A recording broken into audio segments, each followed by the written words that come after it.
नमस्कार, मैं विक्रम राठौर और आप देख रहे हैं अपना चैनल न्यूज वन इंडिया। आज हमारे साथ बात करने के लिए उत्तर प्रदेश सरकार की वरिष्ठ कैबिनेट मंत्री सतीश महाना जी मौजूद हैं, जो लगातार इस कोरोना काल में भी औद्योगिक विकास को लगातार बड़े स्तर पर आगे बढ़ाने का काम कर रहे हैं। आज हम उनसे बात करेंगे, जानेंगे कि किस तरीके से इस कोरोना काल में भी औद्योगिक विकास को आगे बढ़ाने के लिए, उत्तर प्रदेश के विकास को बढ़ाने के लिए किस तरीके से काम कर रहे हैं। सर, बहुत बहुत स्वागत है आपका न्यूज वन इंडिया में। धन्यवाद। सर, पूरे देश में, प्रदेश में बड़े स्तर पे लगातार कोरोना की स्थिति देखने को मिल रही है। किस तरीके से अभी सरकार काम कर रही है, क्योंकि अगर अन्य प्रदेशों की बात की जाए तो आंकड़ों के तहत में भी प्रदेश में अभी स्थिति कंट्रोल में है और आप लोग उस बीच में लगातार विभागों को भी आगे बढ़ा रहे हैं, सरकार के काम को भी आगे बढ़ा रहे हैं, तो किस तरीके से काम सारे आगे चल रहे हैं? देखिए, सबसे महत्वपूर्ण बात यह है कि जिस समय ये कोरोना वैश्विक महामारी पूरे दुनिया में आई और हमारे देश में भी आई, हमारे प्रधानमंत्री जी ने समय से उसके लिए जो निर्देश दिए, जो स्टेप्स उठाए, उसके कारण उस विकराल स्वरूप से अपने आप को पाए। महत्वपूर्ण बात यह है कि पहले प्रधानमंत्री ने कहा था कि जान भी है और जहान भी, और पहले लॉकडाउन के बाद ही उन्होंने बहुत महत्वपूर्ण शब्दों का इस्तेमाल किया कि जान भी और जहान भी, दोनों चीज़ें चाहिए। और जिस समय उनका ये वाक्य आया, ये शब्द आया, तो उससे हम लोगों ने प्रेरणा ली कि हम इंडस्ट्रीज़ के सर्वाइवल के लिए और उनके रिवाइवल के लिए और उनकी प्रगति के लिए, उनकी प्रोग्रेस के लिए, ये तीनों एक साथ काम कर रहे हैं। बाहर से जो मजदूर आ रहे थे, पहले दिन से उत्तर प्रदेश की सरकार में हमारे माननीय मुख्यमंत्री जी ने उसकी चिंता करी। और मैं याद दिलाना चाहता हूँ कि 25 मार्च को जब पहला लॉकडाउन हुआ था, तो बहुत बड़ी संख्या में मजदूर दिल्ली के बॉर्डर के ऊपर थे, जहाँ पर हज़ारों की संख्या में बसें लगाकर उनको घर पहुँचाने का काम किया। ये शुरुआत से था और उसको अनवरत हमारे माननीय मुख्यमंत्री जी ने आगे बढ़ाया कि जो मजदूर अपने घर आना चाहते हैं आएँ। अब मैं इस बात को इसलिए कहना चाहता हूं कि जिसमें इकोनॉमिकल रिवाइवल की बात है, तो रिवाइवल तब होगा जब मजदूर होगा, रिवाइवल तब होगा जब इंडस्ट्री चलेगी। इंडस्ट्री और मजदूर एक दूसरे के पूरक के रूप में काम करते हैं और हमारे यहाँ प्रदेश में आने वाला मजदूर को यहीं पर काम मिल सके, इस उद्देश्य और इस थीम के साथ मुख्यमंत्री ने जो निर्देश दिए, उसने एक बहुत मॉरल बूस्टअप दिया कि अब हम इंडस्ट्री को दोबारा शुरू करें। मुझे इस बात को कहते हुए प्रसन्नता हो रही है कि हमारी इंडस्ट्रीज़ जितनी थी, जो फरवरी में जितनी चल रही थी, आज की तारीख में लगभग 90% इंडस्ट्रीज़ के ऊपर काम शुरू हो गया है और उनके ऊपर प्रोडक्शन शुरू हो गया। मैं कहता हूँ कि कठिनाइयों में भी एक अपॉर्चुनिटी ढूंढने का काम हमारे इंडस्ट्री डिपार्टमेंट ने किया है। विदेशों से जो इंडस्ट्री आएगी उसके लिए हम प्रयास कर रहे हैं, लेकिन हमारे देश में भी हमारे प्रदेश का जो विश्वास बढ़ा है, उस विश्वास के कारण हमारे प्रदेश में भी अन्य प्रदेशों से ज़्यादा इंडस्ट्री आए, इस पर भी हमारी चिंता है। और आज मजदूर उत्तर प्रदेश में है, technical skilled labour Uttar Pradesh में है, इंडस्ट्री के लिए एक माहौल दिया, हमने एक strong helping hand, support hand दिया है। भारत सरकार ने भी जो पैकेज अनाउंस किया उसमें भी इंडस्ट्रीज़ के लिए बहुत कुछ है। तो इन सारी चीज़ों को जिस समय मिला लेते हैं, उस समय इंडस्ट्रियलाइजेशन अपनी गति पकड़ने की ओर है और थोड़े ही कुछ ही दिनों के अंतर्गत वो जितनी प्रोडक्शन हम फरवरी में करते थे उतनी प्रोडक्शन पर आ जाएंगे और अगले कुछ समय के अंतर्गत हम उससे ज़्यादा प्रोडक्शन उत्तर प्रदेश में करेंगे, ऐसा मुझे विश्वास है। सर, आप लगातार मजदूरों की बात कर रहे हैं, कह रहे हैं कि मजदूर आ रहे हैं, लेकिन एक बड़ा चैलेंज है मजदूरों को पूरी तरीके से ऑर्गेनाइज कर पाना, क्योंकि लगातार जो बॉर्डर्स की बात की जाए, जिलों की बॉर्डर्स की बात की जाए, लगातार मजदूर आ रहे हैं और एक चैलेंज भी है सरकार के लिए। वो तो किस तरीके से मजदूरों को भी आप लोग सिंप्लीफाई कर रहे हैं, क्या कार्य योजना मजदूरों के लिए बनाई है? सबसे बड़ी बात यह है कि जो हमारा स्मॉल मीडियम इंडस्ट्रियल बेस था, विशेष रूप से कुछ कुटीर उद्योग, ग्रामीण उद्योग, तो उसका विस्तार करने की बात थी, ओडीओपी के विस्तार करने की बात थी। उन सारी योजनाओं को, जिसमें से एक छोटा काम करने कामगार को जो काम मिल सकता है, जो आर्टिजन्स को, जो कारीगर को जो काम मिल सकता है, उनको जहाँ पर है वहीं पर उनका काम शोर, ये सबसे महत्वपूर्ण बात थी। उस नाते से अभी ये आना जारी है। हम लोगों ने, उत्तर प्रदेश की सरकार ने माननीय मुख्यमंत्री जी के निर्देश के ऊपर हमने इस बात को ये कहा है कि जो भी लेबर्स आ रहे हैं बाहर से, उनकी एक हम शीट बना रहे हैं, वहाँ पर किस प्रकार का काम करते थे, यदि स्किल्ड थे तो किस इंडस्ट्री में काम करते थे, तो उनका एक डाटा बनाया जा रहा है और उस डाटे को इंडस्ट्री डिपार्टमेंट के साथ मैच करने के लिए दिया जा रहा है। इंडस्ट्रियलिस्ट को हमने भी बोला है कि आपको अगर इस प्रकार की किसी स्किल्ड लेबर की आवश्यकता है तो हमारे पास मैच मेकिंग का काम हम कर रहे हैं, लेबर डिपार्टमेंट और इंडस्ट्री डिपार्टमेंट, जिससे जैसे बहुत सारे लोग दुर्भाग्य से जहाँ पर काम करते थे वहाँ पर किसी न किसी कठिनाइयों का सामना करना पड़ा, भी अपना आदमी कामकाज छोड़कर जाता है और जिस समय वहाँ पर कामकाज छोड़कर आया तो एक विश्वास के साथ उत्तर प्रदेश में आया है। हमारे मुख्यमंत्री की कर्मठता और उनकी जो मजदूरों के प्रति जो उनका इमोशंस थे उसके कारण आया। तो हमारे को उस कर्मठता और उस इमोशंस को मजदूरों को काम देकर पूरा करना है। हमें विश्वास है कि उत्तर प्रदेश में जो मजदूर आ रहा है उसको काम मिलेगा। जो गांव में रहकर काम करना चाहता है, मनरेगा का बहुत बड़ा विस्तार, बहुत बड़ी संख्या में विस्तार किया। भारत सरकार ने भी उसमें बहुत सारी धनराशि बढ़ाई है। उत्तर प्रदेश की सरकार ने भी इस बात का संकल्प लिया है कि हम किसी भी मजदूर को ऐसा नहीं बचेगा जिसको हम काम ना दें। उसको काम देंगे, उसके हाथ को जब काम मिलेगा तो स्वाभाविक रूप से वो काम की तरफ आगे बढ़ेगा और उसका जीवन यापन, उसकी रोटी रोजी हमें अच्छी तरीके से चलती रहेगी। सर 4 लॉकडाउन हो गए हैं, चौथा लॉकडाउन ये चल रहा है। 3 लॉकडाउन में इंडस्ट्रीज बंद थी, कुछ इंडस्ट्रीज को जिस तरीके से छूट देगी तो उनकी भी आर्थिक स्थिति अभी इतनी मजबूत नहीं है कि वो श्रमिक जो आ रहे हैं या मजदूर आ रहे हैं जिनको आप मुहैया करवा रहे हैं उनको वेतन दे सके।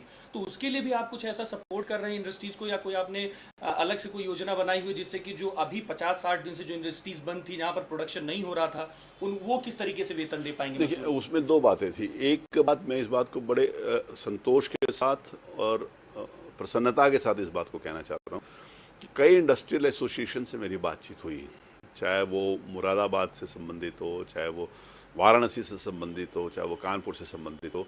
इंडस्ट्रियलिस्ट ने जितनी चिंता अपने लिए करी उतनी ही चिंता उन्होंने मजदूरों के लिए भी करी। देखिए, मजदूर के हितों का संरक्षण करना इंडस्ट्री का भी काम है और सरकार का भी काम है। लेकिन आज की तारीख में इस लॉकडाउन के कारण इंडस्ट्रीज के सर्वाइवल की बात थी। इंडस्ट्री अगर बचेगी तब मजदूर को काम मिलेगा। इस बात को मजदूर ने भी समझा और इंडस्ट्रीज ने भी समझा, और उनको, इंडस्ट्रीज वालों को कहा गया कि आपको उनको तनख्वाह देनी है। पहले महीने की लगभग 95% से ज़्यादा लोगों ने तनख्वाहें दी। दूसरे महीने की आपस में सहमति करके, कुछ हो सकता है उतना अमाउंट ना दिया हो, लेकिन उनकी सहमति करके उनके भरण पोषण, रोटी रोजी के लिए उन्होंने काम दिया। अब सारे के सारे काम they are back to work now. अब वापस काम के ऊपर अधिकांशतः मजदूर जो कराना चाहते थे, मुझे लगता है कि आज की तारीख में उनको काम मिल रहा है। ये 4th लॉकडाउन के बाद जिस समय पूरी तरीके से इंडस्ट्रीज को चलाने की छूट दी गई थी उन कंटेनमेंट जोन को छोड़ के, तो वहाँ पर मजदूरों को काम मिल रहा है और उनको उनकी तनख्वाहें भी इंडस्ट्रीज देगा। मैंने कहा, इंडस्ट्रियलिस्ट मजदूर की चिंता कर रहा है और मजदूर इस बात कर रहा है कि हम इंडस्ट्री के साथ खड़े हैं, क्योंकि उसको भी मालूम है कि 2 महीने सारा काम ठप था, 2 महीने से कहीं से रेवेन्यू आया नहीं, डीलर से नहीं आया, पीछे एंड यूजर बाजार बंद थे। इसी चीज़ पर मंत्री जी, मैं इसी चीज़ पर पूछ रहा हूँ कि अगर सरकार के इंडस्ट्रीज के पास पैसा आया, मजदूरों को उन्होंने फिर भी आपके हिसाब से कि पहले महीने में उन्होंने फर्स्ट लॉकडाउन में सैलरी उनकी दी, लेकिन कहीं ना कहीं वो लॉस में होगी। फिर इंडस्ट्रीज अगर वो बिना प्रोडक्शन के अगर सैलरी दे रही है तो लॉस में होगी। तो सरकार इस स्थिति में इंडस्ट्रीज के लिए क्या करे? देखिए, सरकार ने बहुत बड़ा पैकेज एमएसएमई के लिए और दूसरी इंडस्ट्री के लिए प्रयास किया। उन्होंने जिस समय 3 लाख करोड़ रुपए का जो पैकेज किया, तो वो इंडस्ट्री से एमएसएमई के लिए था कि उनको अगर काम करने में कठिनाई आ रही है तो काम करें। इंडस्ट्री काम करेगी तभी मजदूर को पैसा देगी। देखिए, ये इस रिलेशनशिप को दोनों तरफ से समझा गया, मजदूर की तरफ से भी समझा गया, इंडस्ट्री की तरफ से भी समझा गया। तो इस रिलेशनशिप को जिस समय समझा गया, और फंड्स फॉर फंड्स, देखिए उसमें एक और है, लगभग 40,000 करोड़ रुपए का फंड्स फॉर फंड्स, जिन्होंने फंड लिया हुआ है वो अगर एनपीए की स्थिति के अंतर्गत जाते हैं तो उनको एनपीए ना करके उनको अवसर दिया गया कि आप और कुछ पैसा लेके आप अपनी इंडस्ट्री चलाइए। और आज जिस समय इंडस्ट्री चलेगी, देखिए बाजार खुला है, बाजार खुलने के बाद अब ये 4th लॉकडाउन में भारत सरकार ने राज्य सरकारों को छूट दी कि वो अपने हिसाब से निर्णय कर सकें। हमारे मुख्यमंत्री जी ने उसके अनुरूप जो दिशा निर्देश दिए हैं, बाजार खुलना प्रारंभ हुए। तो जब बाजार खुलना प्रारंभ हुए तो स्वाभाविक रूप से बाजार में भी रौनक आएगी, और जिस समय बाजार में कस्टमर आएगा तो फिर इंडस्ट्री, देखिए इंडस्ट्री जो भी माल बनाता है, जब तक उस कंज्यूमर एंड यूज़र के पास सामान पहुंचेगा तभी तो चलेगी। अब वो जो कड़ी पिछले लगभग 1.5-2 महीने से बंद थी, उस कड़ी को प्रारंभ होना शुरू हुआ है, और जब वो कड़ी प्रारंभ हो रही है, और बहुत जल्दी ही अब ये 4थे लॉकडाउन के बाद क्या निर्देश भारत सरकार के होंगे उस बात के ऊपर निर्णय करना पड़ेगा। लेकिन तब तक मुझे लगता है कि पूरा इंडस्ट्रियल जो सेटअप है पूरा वाइब हो जाएगा और बहुत तेज़ी से काम शुरू करें। और इंडस्ट्री जब चलेगी तो मजदूर को उसके रोजगार भी मिलेगा और उसकी तनख्वाह भी मिलेगी। एक अमूमन मतलब ये देखा जा रहा है हर जगह कि कहीं ना कहीं लोगों के मन में एक डर है कोरोना को लेकर, इसलिए लोग लगातार जिस तरीके से जागरूक भी किया जा रहा है कि सोशल डिस्टेंसिंग बनी रहे, लोग दूरी बनाए रखें।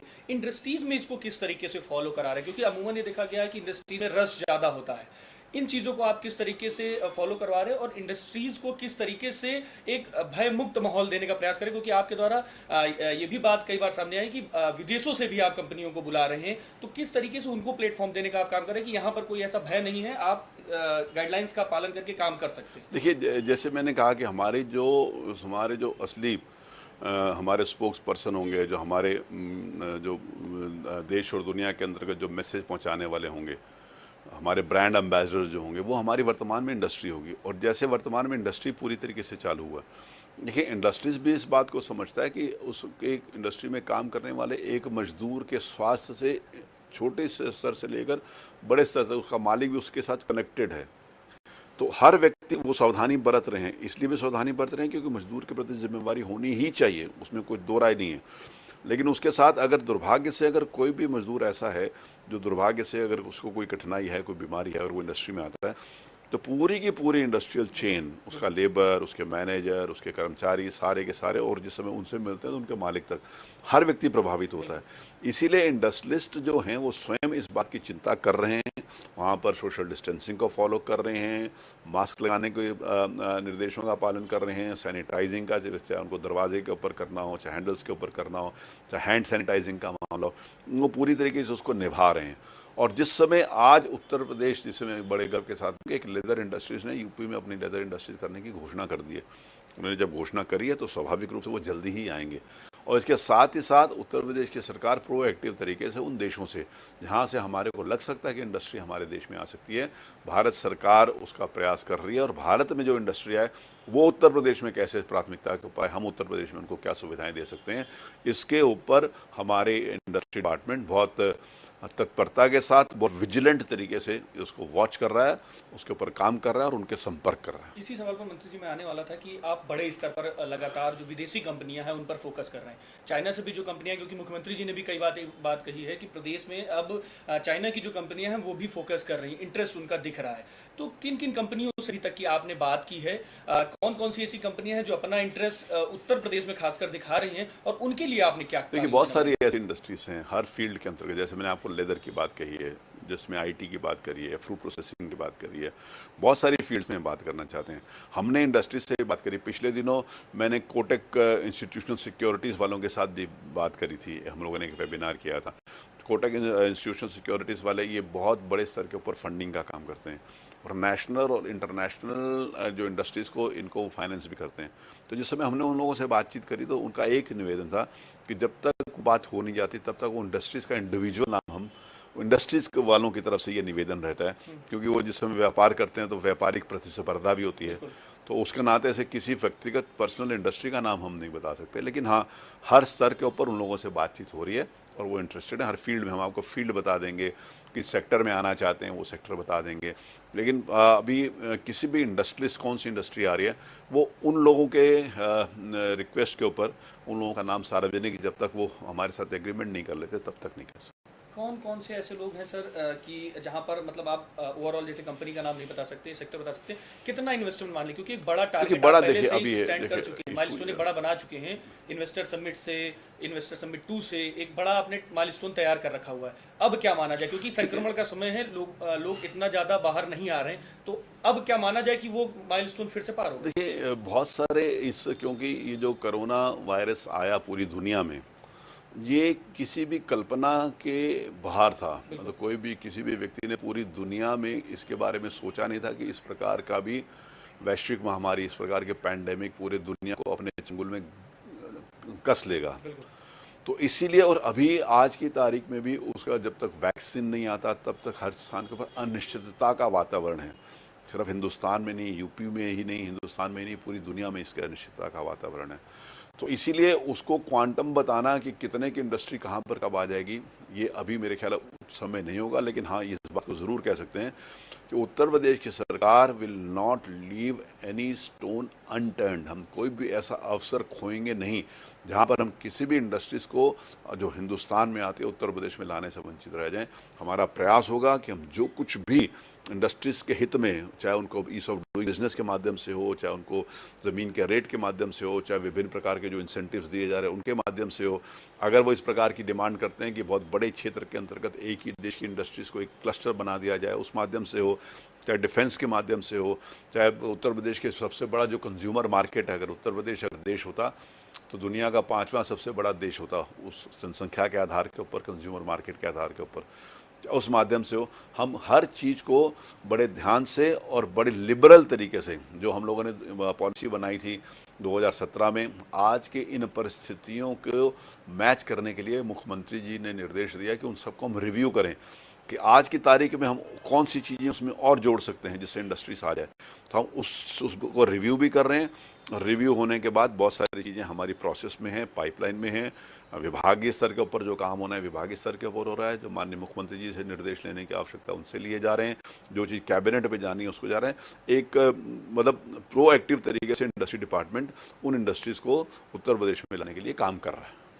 मतलब लेबर लॉ में भी कुछ चेंजेस किए गए हैं, बड़े स्तर पर बदलाव किए गए हैं। 1000 दिन तक की लेबर लॉज जो थे उनमें कई ज़्यादा छूट दी गई है। विपक्ष लगातार ये आरोप लगाता है कि औद्योगिक घरानों को खासकर फायदा दिलाने के लिए कोरोना के समय में भी सरकार इस तरीके के काम कर रही है। क्या है सर? मुझे लगता है कि विपक्ष के पास कोई काम धंधा है नहीं, खाली बैठे हुए हैं।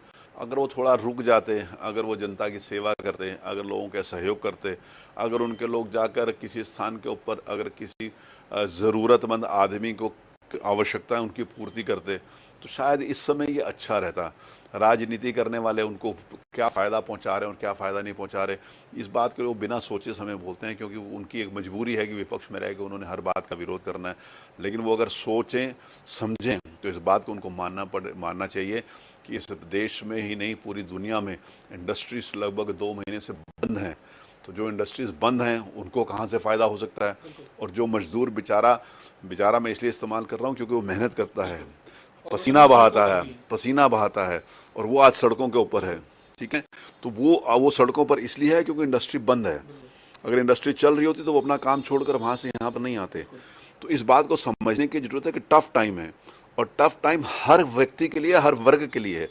उस टफ़ टाइम में से हमारे को निकल कर आना है, और उसका मैंने जैसे आपको बोला कि इंडस्ट्री की प्रोग्रेस की बात जिस समय होती है तो स्वाभाविक रूप से अगर इंडस्ट्री प्रगति करेगी तो इंडस्ट्री मजदूर की वजह से प्रगति करेगी, और जब मजदूर की वजह से प्रगति करेगी तो उस प्रगति में मजदूर का हिस्सा होना ही चाहिए।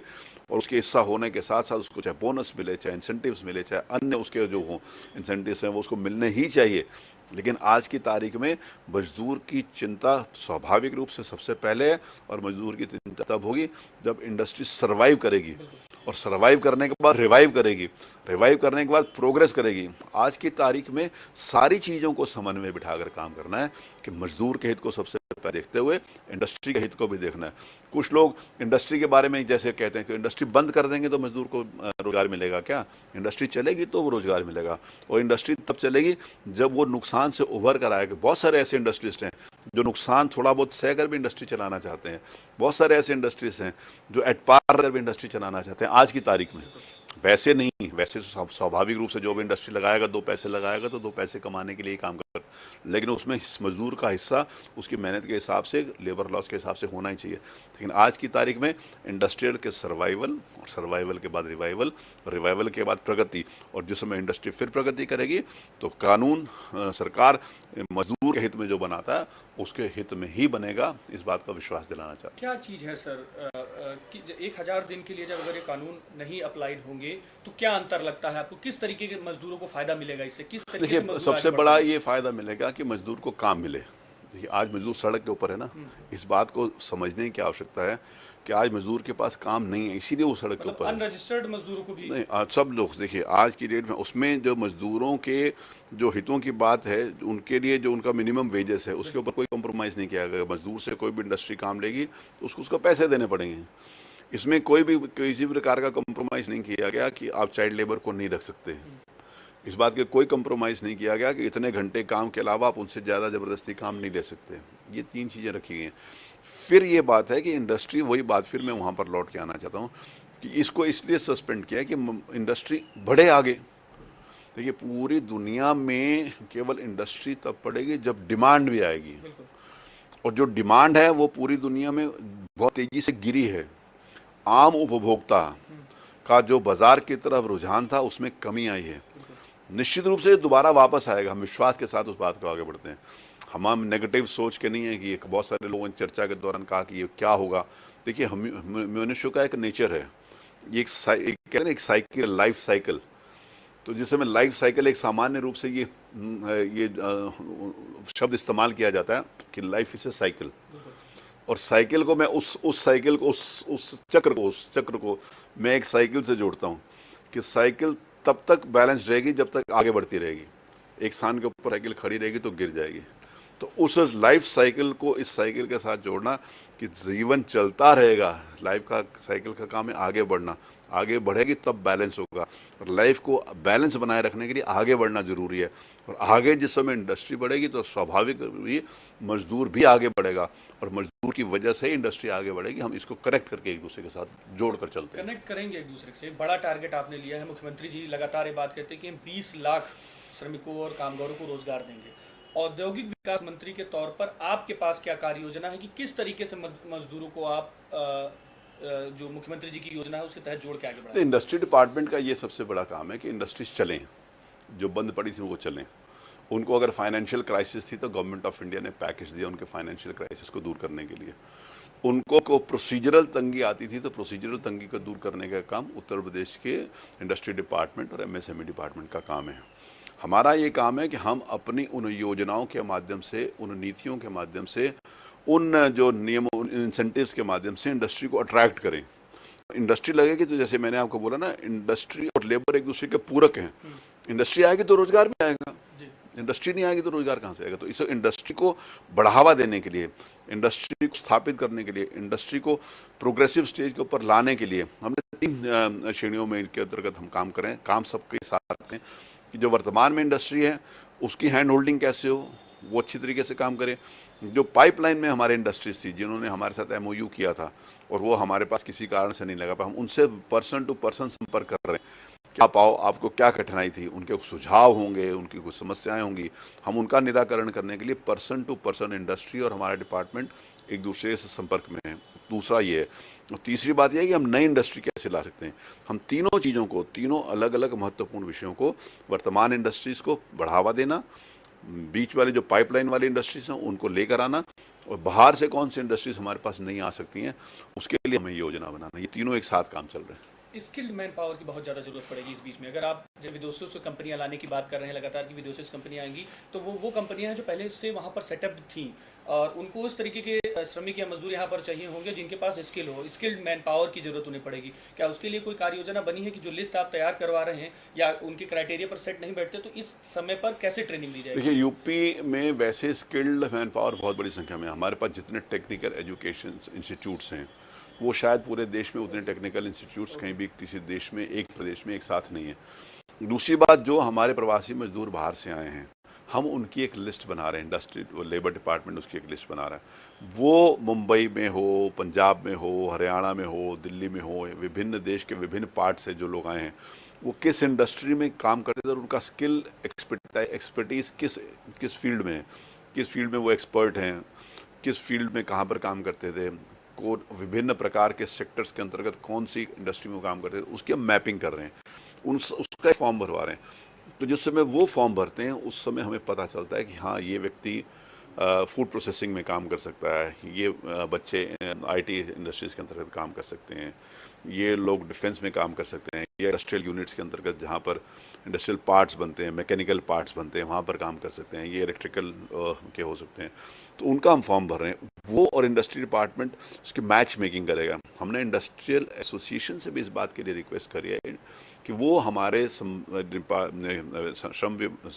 इंडस्ट्री डिपार्टमेंट के संपर्क में रहें और उनको जिस प्रकार के स्किल्ड लेबर की आवश्यकता है हमारे पास उसका डाटा है तो हम उसकी मैच मेकिंग भी करेंगे। और उस मैच मेकिंग से मुझे लगता है कि एक सुविधा होगी काम करने के लिए। बिल्कुल सर, बहुत बहुत धन्यवाद सर न्यूज़ वन इंडिया से बात करने के लिए और आपके हर सहयोग में न्यूज़ वन इंडिया हमेशा आपके साथ रहेगा। ये थे औद्योगिक विकास मंत्री सतीश महाना जी, जिनका साफ ही कहना था कि पूरी तरीके से उत्तर प्रदेश सरकार और खुद मंत्री सतीश महाना जी किसी भी स्तर पर मजदूरों को अकेला नहीं छोड़ेंगे और जो भी बातें सरकार के द्वारा किए गए उनको हर हाल में पूरा किया जाएगा।